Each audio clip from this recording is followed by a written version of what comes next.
Hello. Hello, je suis Elisabeth Doyle, la fondatrice de Sorority Club. Et aujourd'hui, on va faire un épisode spécial avec Leslie Azara, qui est l'OBM de Sorority Club. Et c'est la première fois qu'on se retrouve en vrai. J'ai fait le trajet ici à Marseille d'Italie et je suis ravie d'échanger avec toi aujourd'hui. Moi aussi, je suis trop contente que tu sois venue jusqu'à chez moi pour me voir et trop contente qu'on puisse enfin se rencontrer pour parler du Sorority Club. Et justement, on est en train de travailler sur le lancement du nouveau concept du club. Et c'était important qu'on se retrouve en vrai, qu'on échange vraiment sur notre vision, sur nos valeurs, ce qu'on a envie de créer ensemble.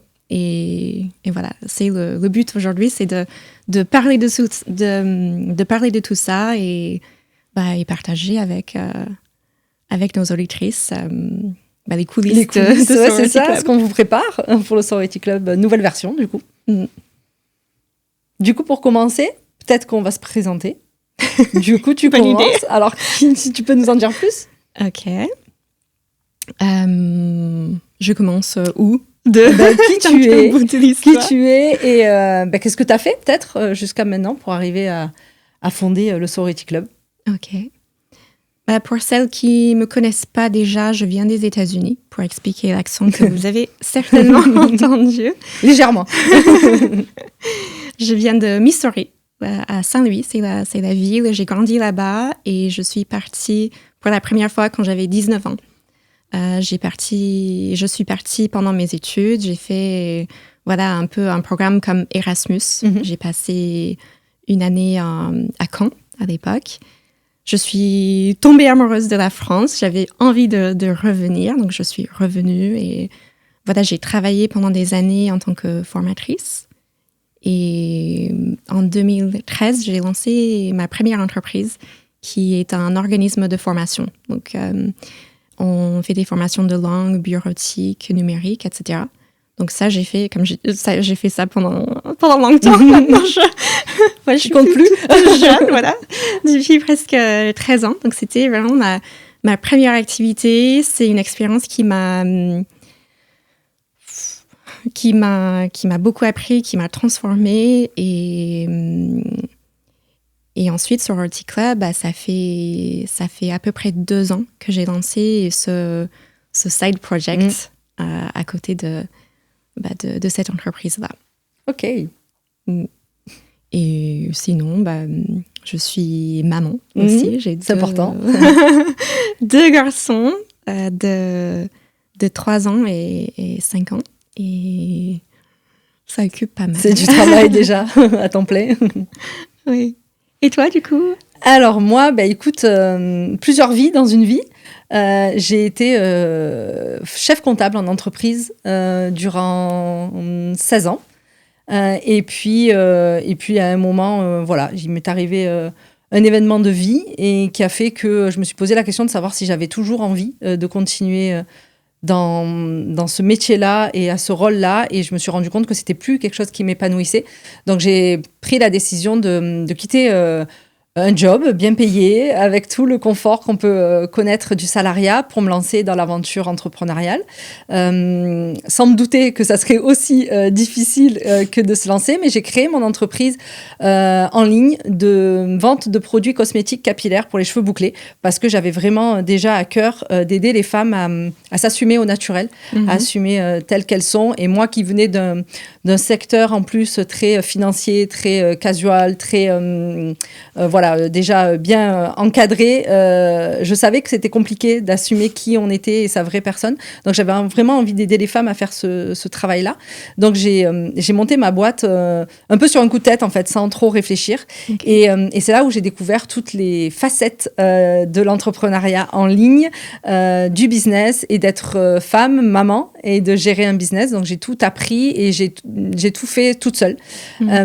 Et du coup, au bout de 3 ans, je me suis rendu compte que finalement, ça ne m'épanouissait plus. Okay. J'avais plus forcément envie d'être sur cette thématique-là. Mais par contre, j'avais vraiment à cœur d'aider les femmes à développer leur entreprise, à passer outre tous les pièges que moi j'avais pu rencontrer en étant seule. Et donc j'ai décidé de les accompagner pour justement qu'elles évitent les erreurs que moi j'avais faites et qu'elles puissent développer leur entreprise tout en étant maman et tout en réussissant sur tous les tableaux. Et du coup, je me suis lancée dans le métier d'OBM, donc Online Business Manager. Et depuis, je suis bras droit des entrepreneuses et je les aide justement à développer leur entreprise tout en gardant un équilibre entre pro et perso. Ok. Bah, très clair. Merci. Et du coup, c'est quoi, genre tu as parlé des erreurs que tu avais faites. Oui. Tu peux nous en dire un peu plus? Oui. La principale erreur, ça a été, à mon sens, de penser qu'il fallait que je réussisse tout toute seule. Okay. Et du coup, pendant 3 ans, j'ai porté à bout de bras mon entreprise toute seule, sur tous les secteurs et à tous les niveaux. Donc, autant le marketing que les ventes, que les fournisseurs, que faire les colis, que déposer les colis à la poste. Bref, j'ai tout fait toute seule en pensant que ma victoire et ma réussite ne seraient belles que si je la méritais. Et pour le mériter, à mon sens, il fallait que je sois toute seule à le faire. Okay. Et du coup, j'ai fait cette erreur-là qui m'a épuisée, qui m'a abîmée.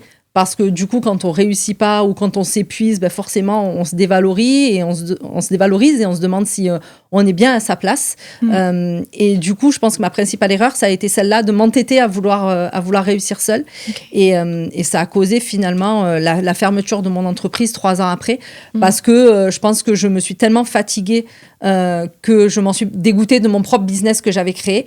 Et je pense que nous, aujourd'hui, les femmes, si on entreprend, c'est aussi pour réaliser cette mission de vie, c'est parce qu'on est animé par des valeurs profondes, parce qu'on a envie de transformer les choses. Et finalement, j'en suis venue à me dégoûter moi-même de mon propre business. Okay. Et ça, c'est vrai que c'est une erreur, une grosse erreur que j'ai faite à mes débuts, en tout cas, dans l'entrepreneuriat. Ouais. Donc vraiment, tu as tout fait toute seule, tu n'as jamais délégué Non, j'ai jamais rien délégué, j'ai tout porté toute seule. Mais ça m'a coûté de travailler le soir, ça m'a coûté de travailler le week-end, ça m'a coûté de pas être présente avec mes enfants. Moi, je me rappelle d'une phrase de ma fille bébé, petite, qui me disait, je passais du temps avec elle. Et en fait, moi, j'avais l'impression de passer du temps avec elle parce que j'étais présente avec elle.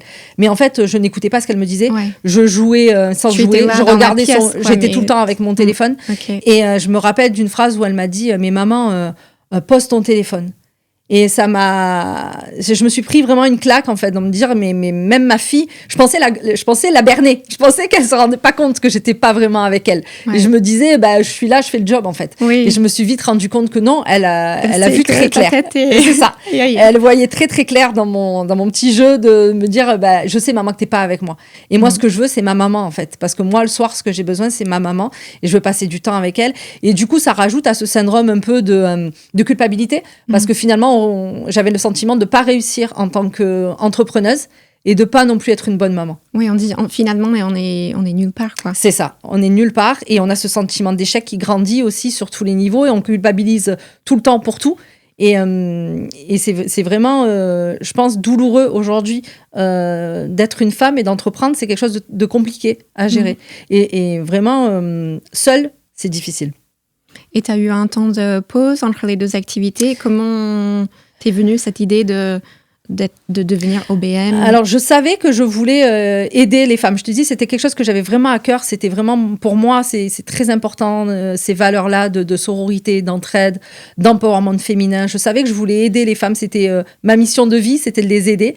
Et je me suis demandé comment je pouvais les aider. Et j'avais aussi à cœur de me dire, tout ce que j'ai engrangé comme expérience, moi, dans mon business, toutes les erreurs que j'ai commises, dont on a parlé, tout ce que j'ai appris, je peux pas le garder. J'avais du mal à me dire, c'est fini, en fait. Je tire une croix dessus, je retourne au salariat, parce qu'il faut dire aussi la vérité. À un moment, je me suis dit, quand j'ai fermé ma boîte, je me suis dit, j'ai envie de tranquillité, j'ai envie de congés payés, j'ai envie de salaire qui rentre tous les mois, j'ai plus envie de me faire du mal, en fait. Et donc, je me suis dit, je vais retourner au salariat. Et de l'autre côté, je me suis dit, mais je peux tellement apporter plus, j'ai tellement appris de choses que je veux transmettre aux autres que je peux pas, ça serait du gâchis, en fait. J'avais pas envie non plus que ces 3 ans de ma vie ne servent pas à d'autres.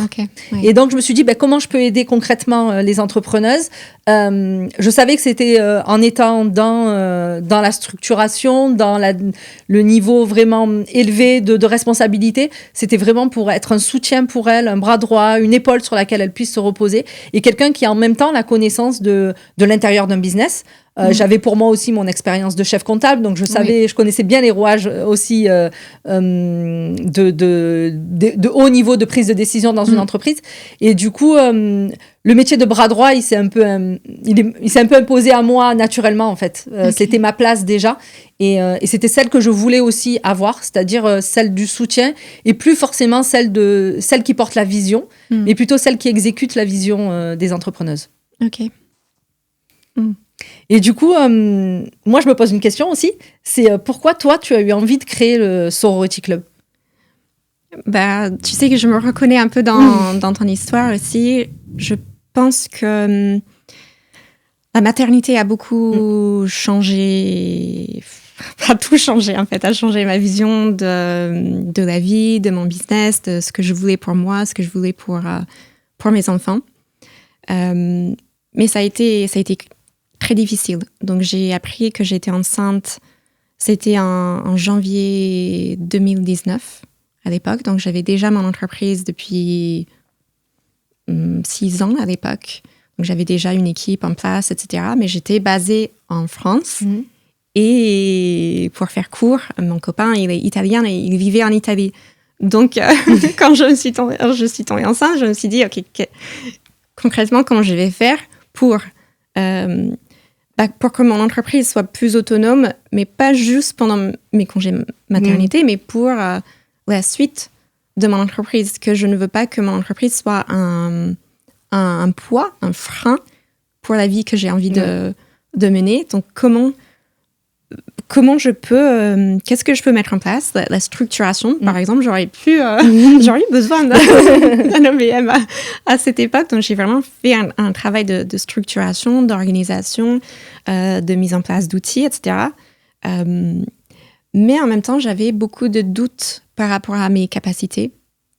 Et je te disais, justement, j'avais beaucoup de remarques dans mon entourage. Mais comment tu vas faire ? Tu peux pas faire ça, tu vois. Comment tu vas faire pour partir vivre dans un autre pays, gérer ton entreprise, être maman aussi ? Est-ce que tu vas pas arrêter ton activité maintenant que tu vas avoir des enfants ? Et au début, je trouvais ça stupide. Je dis, mais pourquoi on pense que je vais arrêter mon entreprise ? Mais au bout d'un moment, vu que tout le monde me posait la même question, j'ai commencé à douter de moi et me dire, mais peut-être qu'ils ont raison. Peut-être que moi, je devrais douter un peu plus, tu vois. Peut-être que je devrais me poser plus des questions. Et j'ai fini par croire que je n'étais pas capable de faire la prochaine étape seule et que j'avais besoin de m'associer. Donc, j'ai commencé à chercher un associé, un peu dans mon réseau. Je faisais déjà partie de quelques clubs d'entrepreneurs, un peu comme ça, je discute autour de moi et je trouve une personne. Coucou, hey, tu veux rejoindre mon associé? C'est un peu moins classe que l'émission. Donc, je propose à une personne que je connais à peine, mais j'avais l'impression d'avoir besoin de lui, de faire rentrer cette personne dans l'entreprise et aussi une personne qui était en France, quoi. Que je me disais, OK, pour l'entreprise, pour l'équipe, ils ont besoin de quelqu'un sur place et moi, je peux pas le faire seule. Long story short, comme on dit en anglais, ça s'est pas très bien passé. Et au final, j'ai dû racheter mes parts et j'ai eu un deuxième enfant aussi entre-temps. Et à ce moment-là, je me suis dit, en fait, j'ai le droit de changer mon entreprise, de tout faire comme je veux. Même de tout... Je sais pas, j'ai changé l'équipe, j'ai restructuré, on est passé en télétravail, toute l'équipe, j'ai vidé les locaux, j'ai fait plein de choix que j'avais pas osé faire au début. Ouais. Donc, j'ai enfin décidé de m'autoriser à faire ce que je voulais faire et pas ce que je pensais devoir faire. Et pas... en fait, il y avait tellement de poids. Je portais ce poids d'être la maman parfaite, d'être l'entrepreneuse parfaite, de bien faire les choses. bien faire pour qui, je sais pas. Mais au final, c'est comme, en fait, j'ai envie de bien faire les choses pour moi.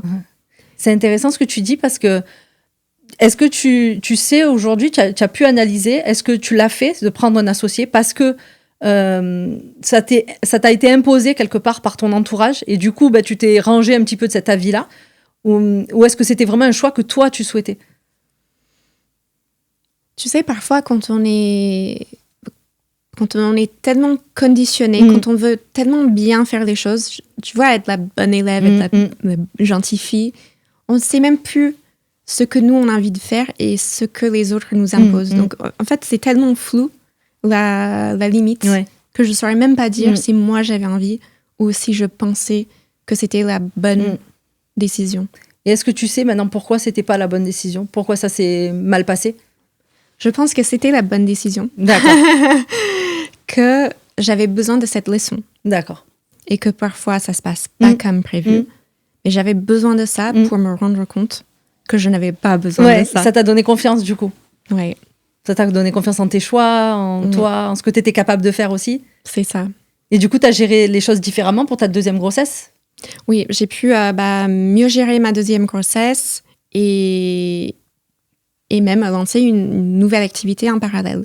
Donc, Sorority Club, j'ai eu envie vraiment de créer un réseau pour entrepreneuses. Parce que j'avais jamais réussi à trouver le réseau qui me convenait. Genre, j'ai investi dans plein de... On connaît ça. Je sais que j'ai tout testé, hein, toutes les communautés, les masterminds, les clubs, les coachings. Pour ceux qui nous écoutent, elle les a tous. Non, mais j'ai dépensé, je pense, plus de 100 000 euros ces dernières années dans programme d'accompagnement. Des trucs vraiment mastermind, accompagnement et tout ça. Donc, j'ai vraiment tout testé et j'ai pu m'inspirer d'un côté de voir, OK, qu'est-ce que j'aime, qu'est-ce que je n'aime pas et qu'est-ce que j'ai envie de créer. D'accord. Et du coup, c'est intéressant parce que ça me permet de rebondir sur cette question. Quelles sont les valeurs, du coup, que tu veux mettre dans le Sorority Club? C'est bien. On parlait de ça tout à l'heure aussi, des valeurs. Donc, les valeurs personnelles qu'on a envie de vivre et aussi les valeurs qu'on a envie de transmettre. Et je pense que pour moi, personnellement, la valeur de la liberté est très importante. La liberté de vivre à sa manière, de créer, de voyager, de se dire je vais à Marseille aujourd'hui, je retourne en Italie demain. Cet été, je suis partie 2 mois aux États-Unis pour voir ma famille. C'est vraiment avoir la liberté de vivre à sa manière et être présente, et vraiment présente pour ma famille. Comme tu disais, c'est quand je suis avec ma famille, j'ai envie d'être vraiment là et de pouvoir poser le téléphone, poser l'ordinateur, ne pas tout le temps penser au travail, mais voilà, d'avoir du temps, d'avoir de l'espace.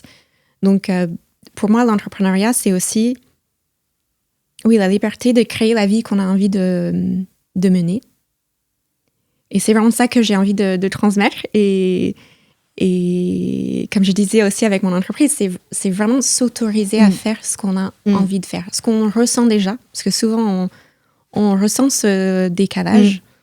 On le sait quand on vit quelque chose qui n'est pas pour nous.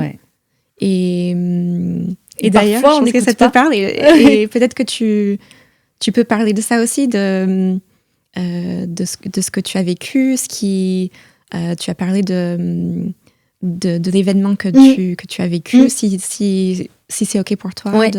Ouais, en 2015, donc, comme je vous ai dit, j'étais donc chef comptable en entreprise et j'étais enceinte donc, de mes 2 filles, donc des jumelles. Et j'ai perdu une de mes 2 filles 1 mois et demi après sa naissance. Et ça a été pour moi un véritable tsunami, évidemment, parce que quand on s'attend à accueillir la vie, on ne s'attend pas du tout à devoir gérer la mort. Donc, ça a été une épreuve très difficile. Et en même temps, c'est cette épreuve-là qui a forgé celle que je suis aujourd'hui et les valeurs qui sont les miennes aujourd'hui. Et j'ai mis du temps, évidemment, parce qu'on ne se remet pas de cette épreuve-là facilement et rapidement. J'ai mis du temps.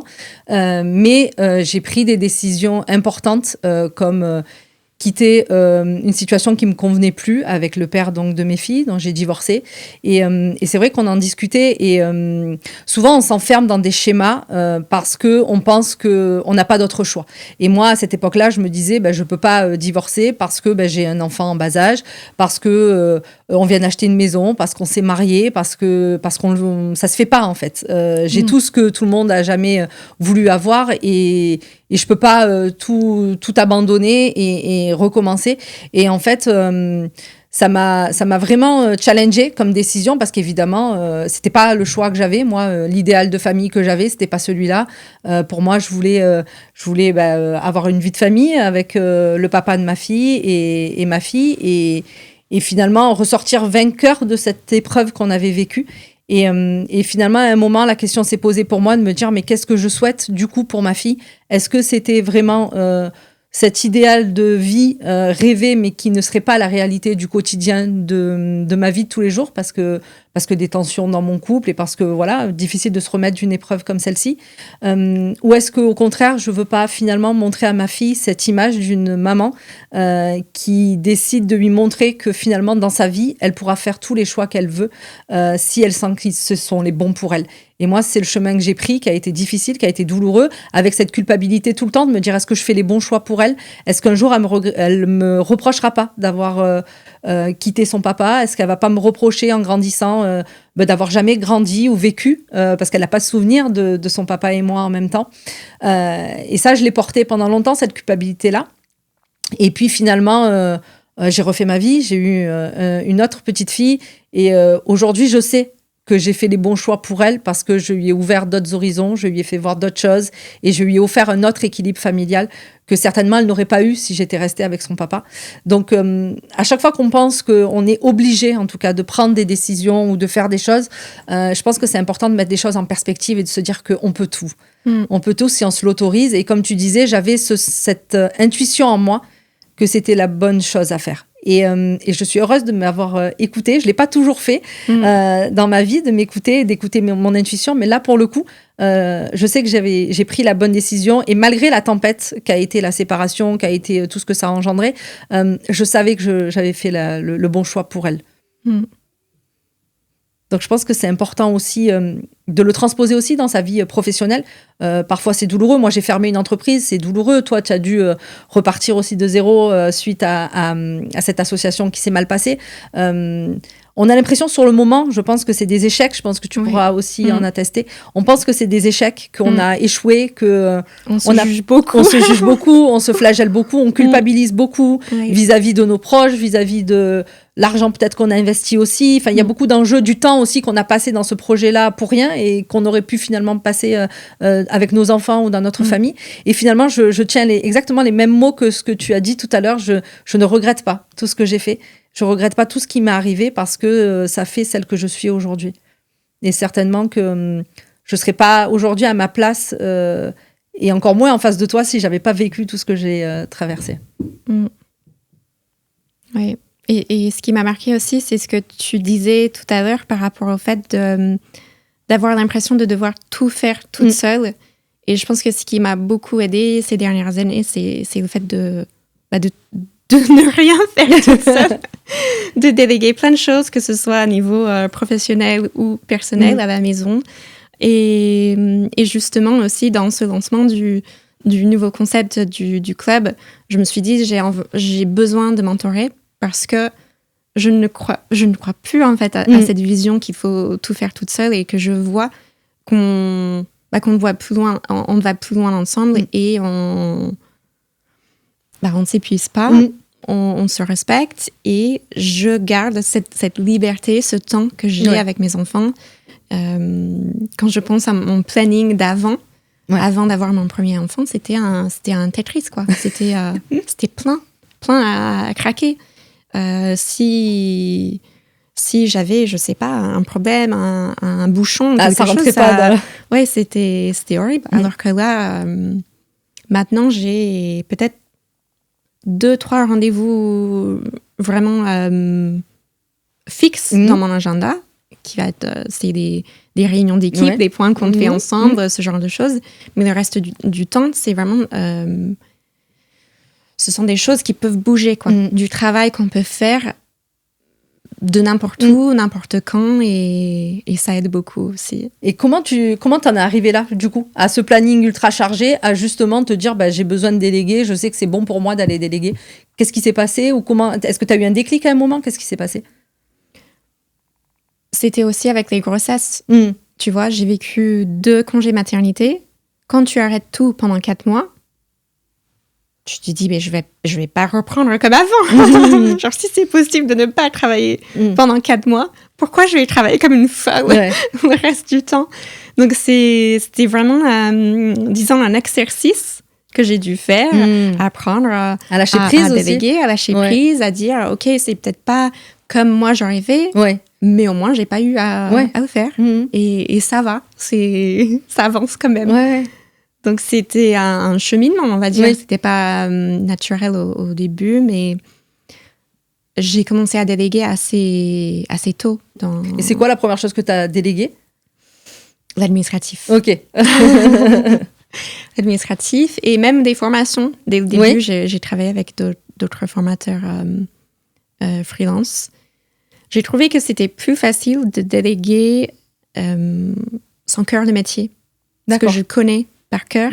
Donc, c'est facile de trouver les bons profils, de savoir ce que j'aime, ce que je n'aime pas, comment je veux transmettre dans les formations. C'était plus difficile de déléguer les choses que je ne maîtrisais pas.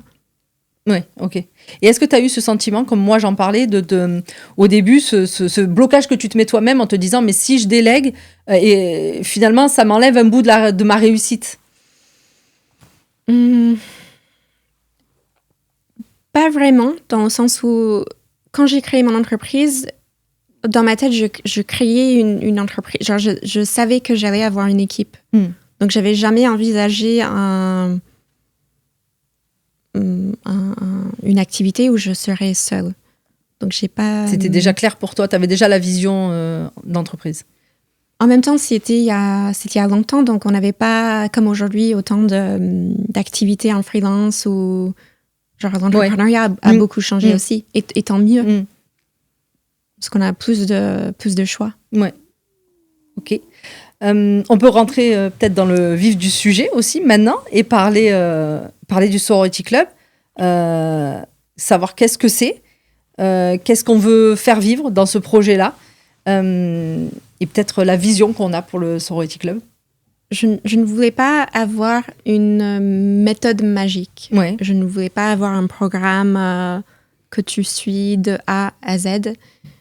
Je voulais surtout créer un espace qui va changer, qui va évoluer. De ne pas dire, OK, tu vas rejoindre ce truc et tous les mois, c'est la même chose et tu vas t'en lasser et ça va être encore un autre truc que tu as payé, mais tu y vas jamais. On voit l'expérience, là. Voilà. Ouais, je voulais vraiment créer un truc où tu te dis, ça, c'est mon rendez-vous mensuel à moi. J'ai envie d'y aller pour moi. C'est un cadeau que je me fais. J'ai envie de prendre du recul, de mentorer, d'échanger avec d'autres personnes, de sortir un peu de ma bulle, voilà, on passe beaucoup de temps seul aussi quand on est entrepreneuse. Donc, c'était vraiment créer un espace, un mouvement, un moment spécial, un cadeau pour soi et pour son business, pour, comme je disais, prendre du recul et vraiment se poser la question, est-ce que ce que je vis aujourd'hui, c'est ce que je veux? Si oui, super. Est-ce qu'on peut célébrer ensemble? Et ça, c'est bien aussi, tu vois, d'avoir des business friends pour dire, voilà, j'ai un win que je veux partager et célébrer avec les autres. Ou si ça ne me convient pas, pourquoi? Qu'est-ce qui coince? Qu'est-ce que je peux mettre en place? Avoir un peu des ateliers, des outils concrets, etc. pour vraiment passer à l'action. Et c'est pas juste recevoir de l'information, c'est digérer cette information, pratiquer, échanger. Et c'est ça, j'ai envie de créer un espace d'échange et de transformation. Waouh. C'est beau sur le programme, c'est un beau programme. Et du coup, c'est quoi? C'est C'est pas une formation, tu nous as dit. Donc, c'est un abonnement mensuel. Sous quelle forme? Qu'est-ce que c'est? Donc, au début, on va commencer ça sur une année. Et ça aussi, ça fait partie des choses, de la question qu'est-ce que tu ne veux pas. Oui. Je ne veux pas un truc du style bootcamp, on te fait ça intense pendant 1 mois et puis c'est fini. Ouais, ok. Là, une transformation, ça prend plus de temps. Et j'aimerais faire ça dans la douceur et pas dans la douleur. Ouais, d'accord. Qu'on ait le temps vraiment, comme je disais, de digérer les informations, de mettre en place des choses petit à petit, de revenir sur certaines choses. Parce que parfois, on pense avoir bien intégré, mais en fait, on a besoin de revenir en arrière. Donc, ce sera sur une année avec des rendez-vous en live pour travailler sur certains sujets ensemble. Aussi des événements un peu networking ou hot seat. Hot seat, pour celles qui ne connaissent pas, c'est vraiment, tu viens avec ta problématique du moment et tu fais une sorte de brainstorming un cerveau avec collectif, les autres personnes pour débloquer tes problématiques. Ouais, c'est ça. Et du coup, donc c'est une expérience, une transformation sur 1 an. Les valeurs, du coup, que tu voudrais mettre dans le Sorority Club? Il y a la liberté, coup, qui est forcément là. L'audace.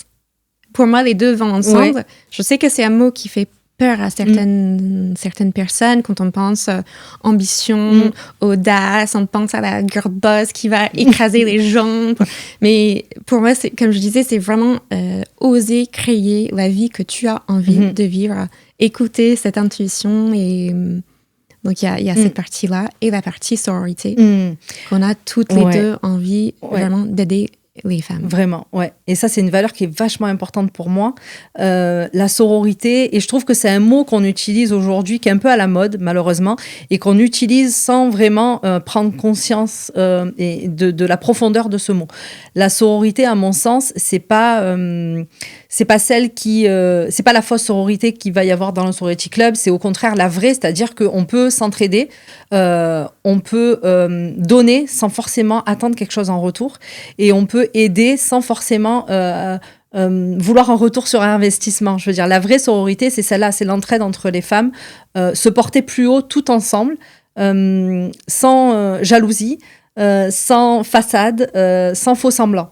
Et ça, je pense que c'est important parce que c'est une valeur forte qu'on met, nous, dans le Sorority Club aujourd'hui et qui nous rassemble, c'est celle de vraiment s'apporter mutuellement les unes aux autres quelque chose. Je pense qu'on a toutes quelque chose, une expérience, une particularité ou une expertise qui peut apporter à l'autre quelque chose, et ensemble on peut s'élever encore plus haut. Et je pense que nous, les femmes, on a cette valeur-là de sororité qui n'est peut-être pas aussi évidente dans l'entrepreneuriat masculin, et je pense que c'est important justement parce qu'on rencontre toutes les mêmes difficultés. Si on est maman, si on est entrepreneuse, on a toutes les mêmes problématiques, des enfants qui ont des difficultés ou qui dorment pas, ou enfin bref, tout ce qu'on peut connaître, qui fait qu'on a ces mêmes difficultés au quotidien qu'on peut s'aider aussi dans nos business, en tout cas, à aller plus loin. Ou même pour celles qui n'ont pas d'enfants, elles vivent les mêmes injonctions de la société. C'est pour quand Oui, bien sûr. C'est pour quand, c'est prévu quand, ou t'es encore toute seule, ou enfin bref, bien sûr. Oui. Bien sûr, je pense qu'ensemble, on peut lutter contre le patriarcat et cette société aujourd'hui qui veut aussi nous enfermer dans des cases. Et c'est bien de se retrouver entre entrepreneuses qui ont les mêmes difficultés et qui souhaitent atteindre les mêmes objectifs ensemble. Ouais. C'est intéressant quand même d'en parler et de comprendre ce que ça veut dire pour nous. Parce que je sais que c'est une question qu'on me pose, et que dans le mastermind du Sorority Club, il y a aussi un mastermind donc pour les entrepreneuses un peu plus avancées. Et il y a une personne qui a rejoint qui m'a dit qu'au début, elle ne savait pas trop, genre elle n'était pas vraiment à l'aise, ou elle n'avait pas vraiment eu par le passé beaucoup de relations saines avec d'autres femmes, et que parfois on a des stéréotypes où on a vécu dans les entreprises avant, les gens qui disent oui, les femmes entre elles sont terribles et tout ça. Donc on peut parfois avoir cette peur ou cette a priori par rapport au mot sororité, qu'est-ce que ça veut dire? Qu'est-ce que ça représente pour toi? Et du coup, pour toi, pourquoi est-ce que tu penses que c'est important pour toi? Pourquoi ça fait partie de tes valeurs? Parce que je pense qu'on n'a pas les mêmes... on n'a pas les mêmes enjeux en tant que femme aujourd'hui qu'un homme. On n'a pas les mêmes responsabilités. Je prends souvent comme exemple la maternité parce que c'est quelque chose qui me touche. Mais je sais que par exemple, quand une de mes filles va être malade, c'est tout le temps mon téléphone à moi qui sonne. C'est jamais celui de mon mari. Donc on a des contraintes, on a une charge mentale à porter qui est très importante et que n'ont pas les hommes aujourd'hui. Et pour moi, c'est une évidence que de s'entraider entre nous parce que malheureusement, je pense qu'on a plus de difficultés aujourd'hui à entreprendre qu'un homme. Donc pour moi, ça fait partie de mes valeurs phares que de vouloir me dire, je pense qu'on peut y arriver aussi. Et finalement, faisons de ça une force. Et on dit souvent dans l'entrepreneuriat que notre mission, souvent, on a envie d'aider le nous d'il y a quelques années. Ouais, donc je pense clairement. que comme toutes les deux, on a vécu des expériences un peu difficile, on a envie aussi d'aider cette entrepreneuse qu'on a été. Ouais, complètement, parce que moi je sais que j'ai fermé mon entreprise, donc voilà, c'est des choix qui sont difficiles, des expériences qui sont difficiles, et je me dis si je peux aider d'autres entrepreneuses à passer ce cap-là, à gagner du temps, à gagner en structuration, à s'éviter tout ce que moi j'ai vécu, pour qu'elle puisse réussir dans son entreprise et dans sa vie personnelle, je me dis je sers à quelque chose, c'est utile, ma mission elle est utile. Je dis souvent aux gens aussi, c'est pas contre les hommes. Genre, je ne fais pas ça parce que j'aime pas les hommes, je suis contre les hommes. Mais si on doit choisir, genre, on a le droit de choisir comment on veut investir notre temps dans ce monde. Et je me dis, j'ai envie d'investir mon temps ici, d'aider les femmes parce que c'est important pour moi. C'est faire un choix. Mais c'est pas... Oui, non, c'est pas contre, mais je pense qu'il y a aussi des hommes qui ont des clubs business pour hommes et qui s'aident, ou des clubs d'affaires et qui s'entraident entre eux, et c'est OK aussi. J'ai pas l'impression d'être exclue ou d'être la cible des hommes, mais en même temps, c'est vrai que voilà, je pense qu'on parle, comme tu dis, à celle qui nous ressemble, ou en tout cas avec la personne avec laquelle on a le plus d'affinité. Aujourd'hui, on a envie de parler aux femmes parce que c'est des thématiques qu'on connaît, donc c'est plus simple aussi et plus facile pour nous aussi d'aller parler à nos semblables, quoi. Et du coup, on pourrait se demander aussi pour qui finalement est fait le Sorority Club. Quelle est l'entrepreneuse idéale qui pourrait rejoindre le Sorority Club?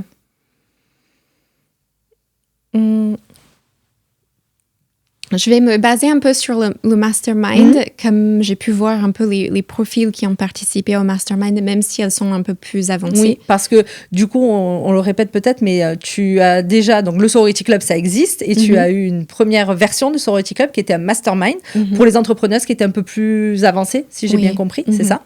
Et là, aujourd'hui, donc c'est la V2 qu'on va lancer ensemble et qui est un petit peu différente du coup de ce qui existait déjà. C'est ça. Donc, elles étaient plutôt, pour la plupart, on va dire, elles travaillaient soit dans la formation, soit dans le coaching ou consulting.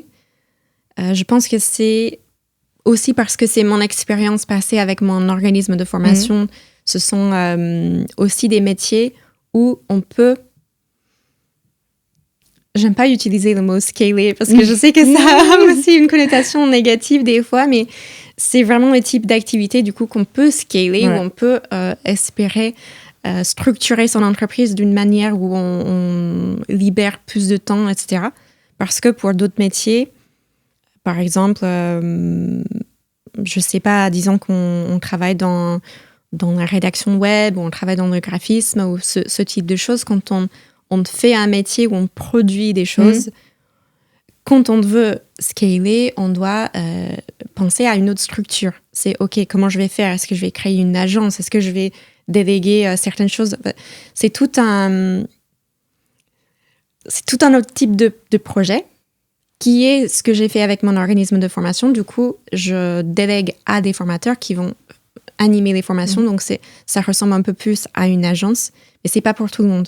Quand tu crées ce type d'entreprise, tu changes vraiment de métier. Mon métier aujourd'hui est manager, quoi, de gérer la boîte, mais je ne suis plus formatrice aujourd'hui. Donc, tout le monde n'a pas envie de faire ça et ça se comprend. C'est OK. C'est tout à fait OK. Par contre, aujourd'hui, avec les nouveaux modèles qu'on voit émerger en ligne, notamment des formations en ligne, des programmes comme le Sorority Club, on peut scaler ou faire grandir son entreprise, si on préfère ce terme-là, et toujours rester dans son cœur de métier. Donc, c'est une manière différente de faire grandir son entreprise.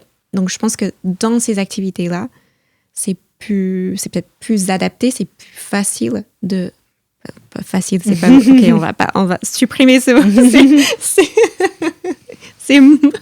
C'est différent. C'est différent. Mais on peut faire grandir nos activités. On peut trouver plus de temps pour soi. Quand on fait de la prestation de service, on a beaucoup de deadlines. Souvent, on est full et on n'a pas 1 heure pour soi dans la semaine. Donc, je pense que c'est pour ça. Mon expérience, la logistique, le type d'entreprise qui cherche et qui peut accueillir cette croissance. Parce que tous les modèles ne peuvent pas forcément accueillir la croissance sans une structure plus complexe. OK. Donc ça, c'est un peu logistique. Ouais. Après, en termes de valeurs, vraiment des personnes qui partagent les mêmes valeurs, des personnes qui ont envie de faire partie d'un réseau, de faire partie de quelque chose de plus grand, d'être inspiré, de se sentir un peu... d'évoluer aussi, des personnes qui... Genre, il y a des personnes, souvent d'ailleurs des coachs et consultantes aussi, qui veulent se développer aussi. Et donc, qui sont souvent attirés par ce type d'expérience également. Il y avait aussi, on en avait parlé, les femmes qui ont l'impression que finalement, elles sont plus alignées avec le message qu'elles portent aussi. T'es d'accord avec ça? Oui. Ou comme tu disais, de sentir une sorte de friction, de se dire, OK, peut-être que j'ai fait ça pendant un moment, mais est-ce que ça me convient toujours aujourd'hui? Qui est-ce que je suis? Qui est-ce que je suis devenue? Qui est-ce que j'ai envie de devenir? Donc, ce type de questionnement aussi. C'est ça. C'est la transformation qu'on va faire vite, d'ailleurs, dans le programme du Sorority Club. Effectivement, c'est de se dire, à un moment, peut-être qu'on est toute seule aussi, on se pose des questions, on est un petit peu perdu. Et finalement, on n'a pas envie de faire un programme de 1 mois ou de 2 mois, et puis après se retrouver encore seul avec nos questions. Et on a envie vraiment de vivre une transformation profonde, pas seul, entouré, mais en même temps, on a conscience que ça doit venir de nous. Et ça, je pense que c'est important parce qu'on en a parlé aussi dans les valeurs fondatrices vraiment du Sorority Club, c'est que on ne fera pas pour vous. On ne fera pas pour vous, désolé, mais on croit vraiment qu'on a déjà tout en nous et que c'est à nous de changer les choses. Nous, on sera là pour vous accompagner, pour vous guider, pour vous donner les clés. Mais après, c'est à vous de vous mettre en marche pour aller atteindre vos objectifs et cette transformation que vous cherchez aussi. C'est comme le sport. Oui, malheureusement, c'est très bien de prendre un coach, mais voilà, si on ne fait pas les exercices et puis si on mange n'importe quoi à côté, c'est un peu compliqué. Lia n'a pas fait ça encore. Et c'est vrai aussi, quand on est seul, parfois on se pose trop de questions. On tourne en boucle, on n'arrive pas... Genre, on peut se sentir vraiment bloqué et avoir l'impression qu'on ne peut pas avancer. Et parfois, juste le fait de pouvoir poser une question et avoir un point de vue extérieur, ça peut vraiment débloquer les choses. Ouais. Du coup, pour résumer, on pourrait dire que le Sorority Club, c'est quoi en fait? Ça va être une transformation profonde pendant 1 an de femmes de tout secteur d'activité, je pense que c'est important de le dire aussi, qui veulent se réaligner, oser, incarner en fait celles qu'elles ressentent qu'elles sont à l'intérieur mais qu'elles n'arrivent pas à exprimer encore pleinement. Et on va les accompagner nous avec plein de thématiques différentes. Alors on peut en citer parce que je pense qu'elles sont curieuses, elles veulent quand même savoir ce qu'on va faire vivre comme transformation, mais je trahirai pas un secret en disant que LinkedIn c'est quand même ton terrain de jeu favori et que tu excelles sur LinkedIn, donc voilà, tu vas aussi nous apporter tes clés pour prendre la parole sur LinkedIn, devenir une leaduse d'opinion sur LinkedIn. Qu'est-ce qu'on a prévu d'autre? C'est intéressant aussi de parler de ça. J'aime bien mélanger des sujets un peu mindset, identité, transformation intérieure, comme on disait tout à l'heure, mais aussi avec des choses très concrètes, terre à terre, de la stratégie, de la communication LinkedIn. Donc, c'est vraiment mélanger ces deux sphères. Le côté un peu plus, identitaire et le côté, OK, maintenant, comment on fait sur le terrain, qu'est-ce que je mets en place? Donc, LinkedIn, mais ça peut passer par des outils comme le Human Design, adapté au business. Ouais. Ça peut être sur le leadership, la posture. Vraiment, tout va tourner autour de ça et on va continuer à monter en puissance sur ces mêmes sujets tout au long de l'année. Et en même temps, la communauté, évidemment, la communauté dans la poche, pour pouvoir avoir accès à tout le monde quand on en a besoin, poser une question, recevoir du soutien, faire des collaborations, trouver d'autres entrepreneuses avec qui partager son quotidien aussi. Voilà, ne plus se sentir seul, avoir la communauté et avoir en même temps toutes les ressources que nous, on va apporter et mettre à disposition pour faire vivre cette transformation pendant 1 an. Du coup, ça commence officiellement en janvier, mais on va ouvrir les portes plus tôt, dès le mois de décembre, avec une semaine bonus. Oui. Tu peux nous en dire plus ? Yes. Donc, on va commencer le mois de décembre avec la Vision Week. C'est là où on va, du coup, commencer à poser notre vision pour l'année 2026. J'avoue que mes premières années d'entrepreneuriat, je n'avais pas vraiment de vision. Non. J'avais jamais fixé des objectifs. Je me suis dit, mon objectif, c'est juste survivre cette année. Ça sera déjà bien. ce qui se passe. Et quand on ne prend pas le temps de poser une vision, du coup, on avance sur un chemin. Et c'est là où on se retrouve parfois sur un chemin qu'on n'a pas choisi. Donc, on va travailler sur la vision, mais pas que pour nos entreprises. On ne va pas parler que du chiffre d'affaires. Mais c'est aussi, qui est-ce que j'ai envie de devenir? Qu'est-ce que j'ai envie de vivre au quotidien? Parce que ça, on en a parlé aussi, c'est pas juste je fais beaucoup de chiffres d'affaires, mais je me fais chier au quotidien, je fais des trucs que j'aime pas, mais qu'est-ce que j'ai envie de vivre? On va faire le tri aussi, un petit peu, parce que souvent, on a besoin de faire un peu de place, de lâcher prise sur certaines choses et voilà, et de travailler un peu sur un plan d'action, sur les choses qu'on a envie de mettre en place pour l'année prochaine. Donc, ça va être 5 jours, 5 lives, un live par jour sur une des thématiques que tu as données, avec cette idée de préparer 2026, du coup, de préparer donc, notre vision, savoir où on veut aller pour réussir son année 2026, qu'on commencera ensemble, du coup, puisque la communauté ouvrira officiellement ses portes le 1er janvier 2026. Et réussir son année, juste pour préciser encore une fois, vraiment, c'est personnel. La réussite, c'est personnel. C'est moi, j'ai envie d'atteindre un certain chiffre d'affaires, ou moi, j'ai envie de travailler moins, ou moi, j'ai envie d'écrire un livre, ou de donner une conférence, ou d'être plus présente avec mes enfants. C'est vraiment définir sa réussite. Ouais. Et ses priorités. Super, c'est un beau programme. Moi, j'ai hâte en tout cas. Moi aussi. Donc, si ça t'appelle, si tu te reconnais dans le projet, dans les valeurs qu'on porte avec Elisabeth pour le Sorority Club, la liste d'attente est ouverte. On te met le lien en description du podcast et on a hâte, en tout cas nous, de partager cette aventure avec toi et on espère que vous serez nombreuses au rendez-vous. Yeah, let's go. Let's go, à bientôt. Bye.